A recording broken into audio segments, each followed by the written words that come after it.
Oluvannyuma lw'ebitongole by'amawulire eby'enjawulo okugaana okulabikako eri akakiiko ka Paalamenti akakwasa empisa ku byekuusa ku mawulire agagambibwa okuwandiikwa ku lukiiko lw'eggwanga olukulu. Akakiiko ke kamu kawadde ensalessale wa nnaku z'omwezi 27 omwezi guno okulaba ng'ebitongole bino byenyanjudde mu maaso gaako. Ebitongole ebyogerwako mwe muli ekya Red Pepper, The Observer ne Uganda Radio Network ebigambibwa okusaasaanya amawulire agakwata ku ngeri Paalamenti gy'ayonoonamu ensimbi y'omuwi w'omusolo omwali okusaasaanya obuwumbi 2 mu lukuŋŋaana lwa UNA, obukadde 2 ez'okugulira buli mubaka wa Paalamenti emmotoka n'obukadde 68 abakazi baagala okubawa okusaasaanya mu maziika gaabwe. Bwe twogeddeko n'omukuŋŋaanya w'olupapula Red Pepper Ben Byarahaba ku ssimu ategeezezza nga bo aba Red Pepper bwe batafunangako ku bbaluwa ebayita eri Paalamenti n'ekisooka bye babavunaana si bye babiwandiika. Twafuna ebbaluwa gye bagamba nti batuyita mu Paalamenti. Kyetumanyi Paalamenti erina bisobolozi kuba n'amawulire.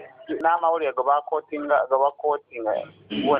genda bagoogerako gundi ku mpapula z'amawulire endala ebisole ffe titwagiwandiika. Ffe nga bannamawulire tumanyi eddembe lyaffe. Ate bo aba Uganda Radio Network abaganye okwogera naffe ku kamera wabula batulaze ebbaluwa gye bawandiikira Paalamenti nga bayita mu pulida waabwe Radiflas Rwakafuzi ng'etegeeza nga bwe batayinza kulabikako eri akakiiko kano olw'ensonga ez'enjawulo ze baateeka mu bbaluwa. Ebbaluwa y'emu ennyonnyola Paalamenti ng'enkola y'emirimu mu Paalamenti bw'etalina weefaananira na nkola y'emirimu mu bitongole by'amawulire eby'enjawulo. Wabula bo bannamawulire b'olupapula lwa Observer tetusobodde kubafuna olw'ensonga zimu. Ye akulira ekitongole ekirwanira eddembe lya bannamawulire mu ggwanga Robert Sempala ategeezezza nga waawagira eky'abannamawulire bano obutalabikako eri akakiiko kubanga Paalamenti terina lukusa kuyingirira mirimu gya bannamawulire. Paalamenti kyekola kiri bweru w'amateeka kuba etteeka ekkulu ssemateeka wa Uganda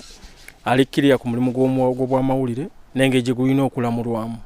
So Paalamenti si be bamu ku balamuzi b'omulimu guno gw'amawulire. Twavaayo mu lwatu ne tulaga obutali bumativu bwaffe n'enkola Paalamenti gyekuttemu ensonga eno era ne tuwagira nti emikutu tegigendayo paka nga okutya kwagyo kumaze okukolebwako. Sempala ayongeddeko nti Paalamenti yandiise mu kitongole kya Independent Media Council of Uganda okugonjoola ensonga zino wabula so si kutiisatiisa bitongole by'amawulire. Bayite bekikwatako bonna stakeholders size emikutu gy'amawulire 5 bamawulire bangi bayite banyini mikutu gino kuba batekamu n'ensimbi baginamu obuvunaanyizibwa bafunamu n'amagoba, then bayite n'ebitongole ebikola media development ebikola ebiyambako government weetekolze okukulaakulanya omulimu guno. Tutuule mu kisenge kimu tukaganye ebirowoozo ku ngeri gye tuyinza okukuyambamu emikutu gy'amawulire n'eddembe ly'okweyogerera okutojjera obulungi mu Uganda mu kwefuba ozimba demokrasia.